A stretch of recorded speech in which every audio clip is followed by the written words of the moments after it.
ఇప్పుడు రితికేష్ గోరఖ్ గారిని మాట్లాడవలసిందిగా రిక్వెస్ట్ చేస్తున్నా. అందరికి నమస్కారం అండి. దిస్ ఇస్ చాలా స్పెషల్ మూమెంట్ అండి నాకు కూడా. Firstly I would like to thank Kiran గారు అండ్ తేజ గారు. అదొక విషయం అయితే ఆర్టిస్టులు అందరండి, everyone is spectacularly talented and అంటే అండర్ ఇన్ రోల్ అసలు వాళ్ళకున్న స్కిల్ తగ్గట్టుగా ప్లాట్ఫామ్ దొరకలేదని నా ఒక ఒపీనియన్.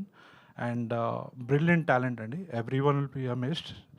చాలా ప్రౌడ్ మూమెంట్ ఉంటుంది మాకు కూడా, క్వాలిటీ ప్రోడక్ట్ డెలివరీ చేసామని చెప్పి.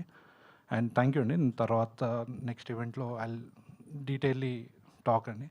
అండ్ ముని, అక్షయ్ బ్రో, సుధీర్, మదన్ అన్న, అందర్ team was like a family. And thank you. Thank you అండి. Thank you so much. And ఈ సినిమాకి